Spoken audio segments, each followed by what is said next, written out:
All right, this is the walk-around tour of my 1999 Honda Civic DX hatchback that's for sale. So let's start with the outside.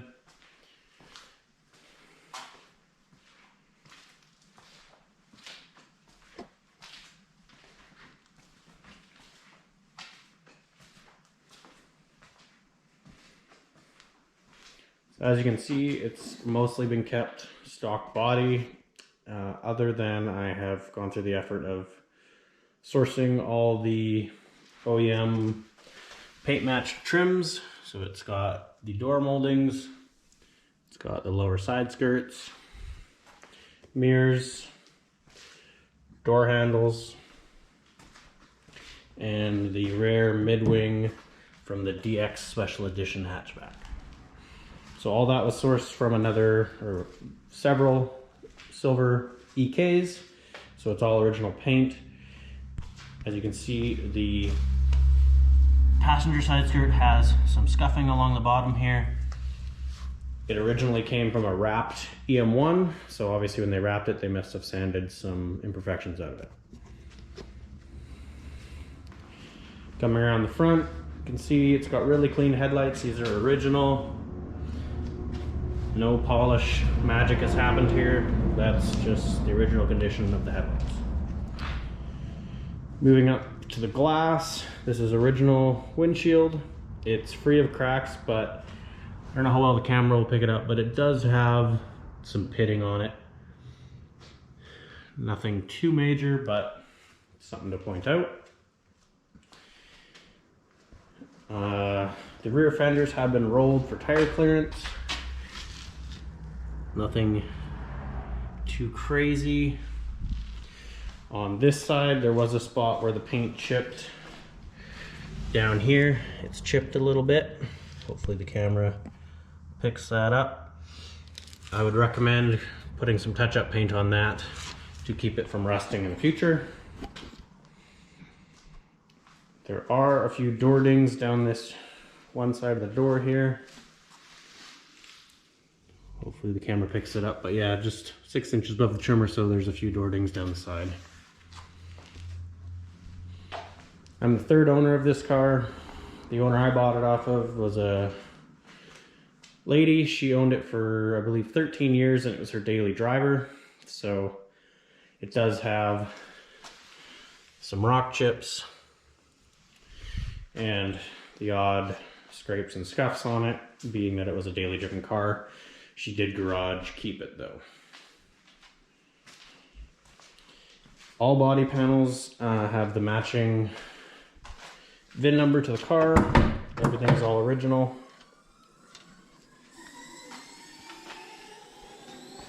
See there, 952, 952.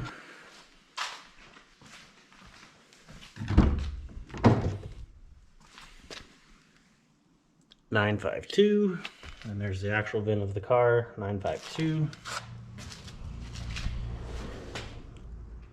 952,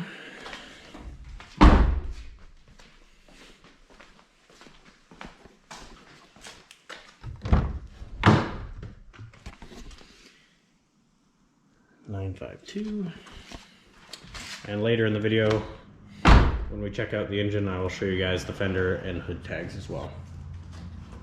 So we might as well move on to the interior. As you can see, I kept rear plastics. Those are all still intact. We still have the privacy cover. It's in good shape, not torn. The battery is mounted remotely in the back. It's got a breaker disconnect switch right here, and it is tied through to the body of the car with a mount. And it is vented through the bottom of the car as well. You can also see I kept all the original seat bracketry inside the car.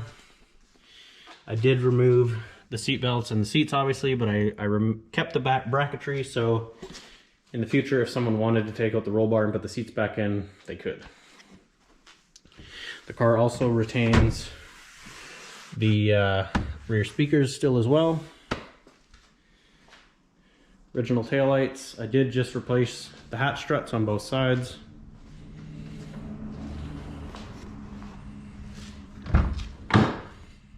Coming into the passenger side here, you'll see we've got like a confetti style Integra DC2 or DC4 seat. It's in really nice shape. It's not torn up or anything. Looks really good. Put this forward, we have a better look at the roll bar. So this is a 4-point roll bar made by JBDR Fab in Kelowna.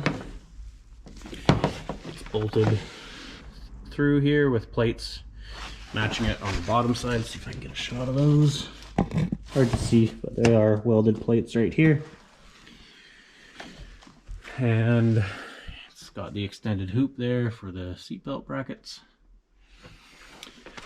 And in the back, it's currently bolted through. This goes into the bumper crash support beam, so that's using a factory bolt. You'll notice there isn't any bolts currently in these outer pads. That is still something that needs done. They just need to be plated on the bottom on either side and bolt some nuts through. That has to be done on both sides. This cage is legal for Knox Mountain. It has passed tech there before, not in this car specifically, but in an EG hatch. Slide the seat back. Okay, you can see we've still got the original Civic floor mats on both sides. That one has some heel holes in it, but I did dye these black just to try and spruce up the look of them. It's a non-center console car, and I do have the cup holder insert for the front still. Stock shift boot, and we're running a Battlecraft teardrop shift knob. Door panels are super crisp, no cracks or weird warps like a lot of them get up here. They're in really nice shape. Windows roll down nicely and roll up nicely, no issues. Let's go over to the driver's side and check out what's going on over there. Okay, we can see this door panel again is in amazing condition, no cracks or warps. Window goes down smoothly on the tracks, back up. No issues there. You can see it even has a non-broken hood release. There's the heel holes I mentioned in the floor mat. And we've got a Buddy Club racing spec bucket seat in here. It's a size large. It is on sliding brackets. However, the way I have my seatbelt anchored, it's kind of tight against the tunnel, and it makes the seat pretty difficult to slide forward and backward. Got a Sparco suede steering wheel. It does have a slight dish to it, as you can see. I forget the exact specs off the top of my head right now. We got a Splash Sports hub and a CTR 10,000 RPM cluster. Cluster is reading 225,900. That's obviously not accurate to the car. This is the oil change for the D series that was in it at 186,000 in 2020 when I bought the car. The car actually has about 182,000 on the chassis itself. We've got Race Quip 5-point harnesses with the submarine strap and everything there. I did retain the factory seatbelt if you wanted to use it. However, right now there is not a buckle rigged up, so you can't use it currently, but it would be easy to rig a buckle up on that side, and you could use the stock seatbelt if you were street driving it or daily driving the car. Full headliner and everything remains intact. I wanted to keep it as streetable as possible. Still has full heater and the original CD and FM setup. That still works great. Defrost works. Everything is good there. Still has the antenna if you want to use the radio. So from here, why don't we jump in the engine bay and talk about what's under there.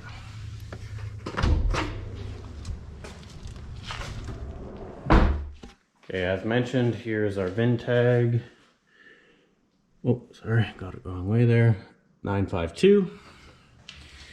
And our fender tags. Hopefully you can see that, 952. And the other 952. Okay, so what we're looking at here is a Australian spec B18c7 Type R engine. You can see our block code down there. This is an original unopened motor, with the exception I've done a valve cover gasket, an oil pan gasket, and it has the full Gates Racing blue timing belt. I did the water pump tensioner, all of that at the same time. That probably has about 15,000 kilometers on it, on the timing and gaskets. The motor itself, I don't have a true representation of the mileage. It's been estimated when I bought it, it had 150. I would assume it probably has 180,000 or more kilometers on it now.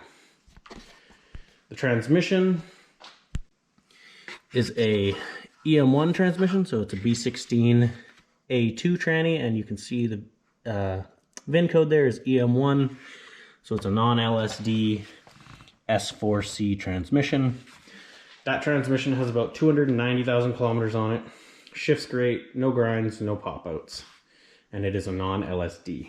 As far as bolt-ons to the motor, nothing crazy. It's got genuine Spoon Sports silicone radiator hoses. It's got Spoon Sports spark plug wires.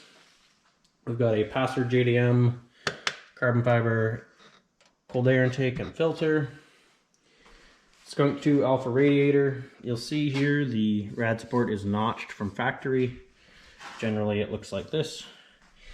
I notched it out because this car at one time did have a coil rad in it, and it was kind of touching here, so I just cleanly notched it out.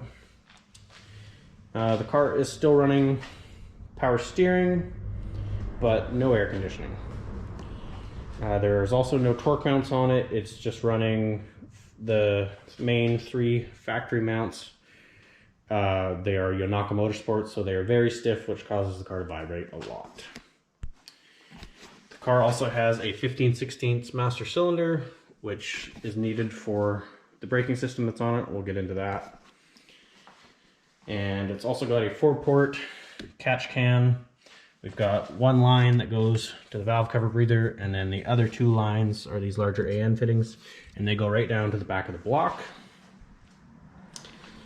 The clutch is a competition, just like factory replacement clutch, so basically just like your standard Exetti or Luke. That has probably in the range of 15,000 kilometers on it as well. If you look here, there is a bit of an oil leak. It's hardly a leak, it's more of a sweat. There is a bit of oil kind of accumulated right here, and that is from the VTEC solenoid gasket and screen. I have a replacement for that. I will show you that later. The exhaust manifold on the car is a stock JDM Type R manifold, and it goes down to a JDM Shorty catalytic converter. From there, it is a full catback J's Racing system. It's titanium, right from the cat right to the tip, so it weighs nearly nothing, and it's got the turn down dolphin tip on it.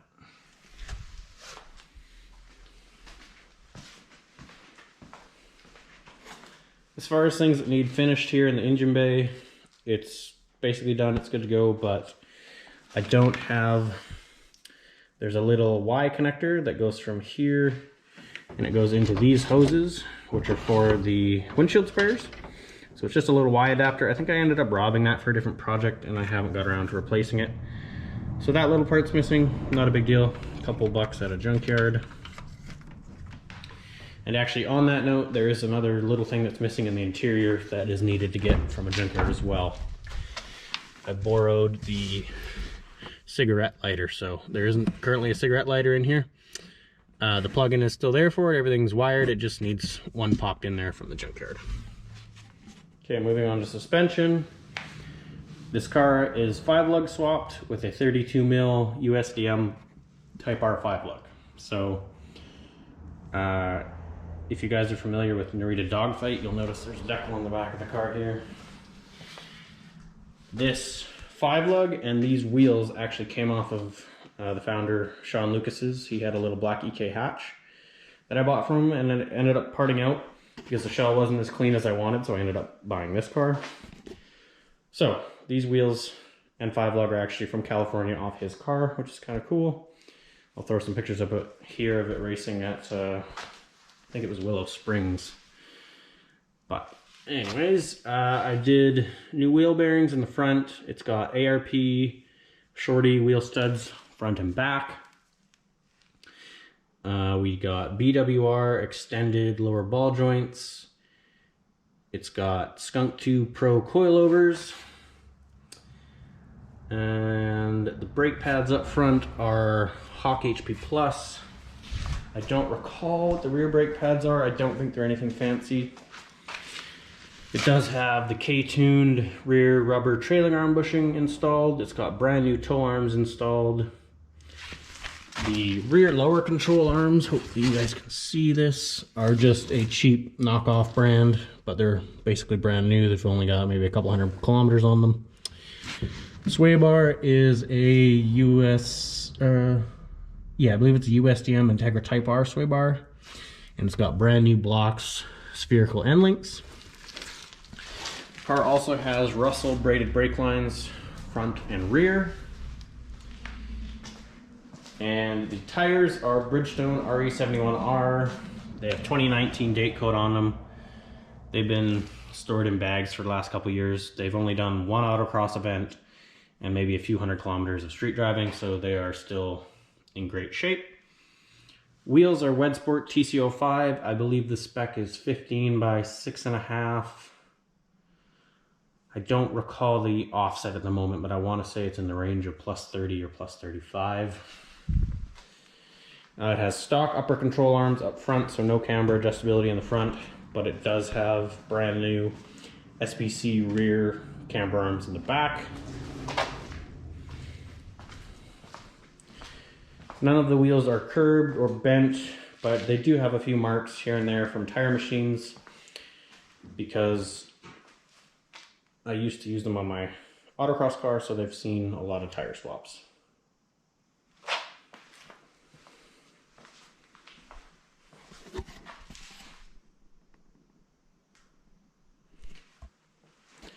The other thing I forgot to mention about the exterior was I did keep full fender liners in the car. All the clips and everything are intact. There's no holes in them. I wanted to do that to keep it as a nice street car if you're driving in the rain or something. It also has the 4 factory splash guards on all 4 corners. Okay, let's talk about the extras that are included with the car here. So everything you see will come with the car. I do have this really clean driver's side floor mat. This one doesn't have any heel marks like I showed you in the previous one. However, I have not dyed this one yet, so it does not match the 2 in the car. It's a pretty simple process. I can talk to a buyer about doing that. It's super easy. My plan was to dye this one and not run this one when I was driving the car because it doesn't have the heel holes. I kind of wanted this one to be like the more showy one, and then the one with the heel holes I could use when I'm actually driving the car. Car still has all its original books and manuals included with it here, as you can see in the folder. Here is a brand new OEM Honda. Oops. We got the VTEC upper gasket and the base gasket and screen. So that is to replace the one that's slightly weepy here. Also included are these OEM license plate plugs. There's 2 of them. They just have the clips on the back and they plug into these little spots here when you don't have a front plate. You paint match them silver and then it looks nice and clean. Also included is this little factory plug-in. So everybody uses a paper clip to check DCTs on these Hondas, but this is the actual OEM Honda part. You just plug that in and then you can read your check engine light flashes. So just kind of a cool little piece. Not that it's required on this car. This car is running a Honda S300 V3. So you can check anything you ever want to through this cable and a laptop. We've also got the spanners for the coilovers are included. Full Carfax report. Shows everything about it. Obviously, if someone comes to look at the car, they can have a close look through that. I bought that Carfax right when I bought the car, which the date should be here. Report date November 2019. So I've been building the car for 3 years now. I've barely driven it, so nothing has changed since that Carfax report. Here we've got a brand new OEM Integra Type R key that's uncut. Being that I was kind of doing an OEM Plus on this car, I thought that was cool because it has the Integra Type R engine. So it's got the Integra Type R key there and a little VTEC valve cover. And these are both the original keys and remotes included with the car. So it has a Viper alarm system. Basically it just arms an immobilizer. The car, it doesn't unlock or physically lock your doors from here, but it will arm the car and it flashes a little blue light to tell you that it's armed. So let me close the hatch and the hood here and I'll show you guys how that works. Okay, so the car is currently unlocked. So if I hit lock on the remote, it now arms the immobilizer, beeps, and you can see it's got the little blue indicator light there on the dash. So again, it doesn't physically lock the doors. I could still open the doors right now, but it would set the alarm off, and I like my eardrum, so I'm not gonna do that. But you just unlock to disarm. So it comes with 2 remotes and 2 factory keys, as well as the uncut Type R key. So earlier mentioned, the car has a B16 transmission. It also includes this transmission, which is the matching 98 spec plus Type R with the 4.7 final drive and the LSD. So you can see, hopefully the camera picks it up, but you can see the LSD stamping there. If I turn it, you can look through. It is an LSD trans. So this is actually a low mileage trans. I believe it's probably between 50 and 100,000 kilometers. The unfortunate thing is it has a hairline fracture in the case right here and it causes it to leak. The previous owner tried to JB weld it or something to keep it from leaking, but it still leaked. So I took it out. I wanted to try and find an LS case for it or something. All B series hydro trans cases are the same, so it'd be nice to just find a good case, have the internal swapped over. So that is a pretty valuable piece that is included with the car, as well as the B16 trans that's in it. This bin is a whole bunch of random stuff. We've got the other foam pad for the Buddy Club, and I've got a spare engine harness in here. There's a full wideband O2 sensor, gauge, and wiring. There's the box for the Hondata. We've got spare window winders. There's spare braided brake lines. We've got a whole bunch of the timing covers for B16 or B18 VTEC engines. We've got some of these airbags, elite trays, some motor mounts in there. I think there's also a SIRT bracket. A bunch of good stuff. All of that will be included with the sale as well. One other quick thing I want to mention was the car does not currently have a horn wired up. I was going to add a button down here or something for it. So just something to note, the car does not have a working horn right now. But I think that concludes the walk around. I live pretty far away from most bigger cities, so I thought I would do this so that people could get a good representation of what the car is. You get a better look at it than just some random pictures on the internet. So I'm going to throw the GoPro in on the roll bar and maybe we'll take this thing for a quick drive so you guys can see how it drives. We'll hit some VTEC so you can see how it sounds. And yeah. Thank you guys for checking out the video and checking out the ad.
picks it up, but you can see it does. Those motor mounts definitely cause some vibes, which I think actually makes the car feel louder inside than it actually is outside. Let's give her a little bit of VTEC so you guys can hear what she sounds like.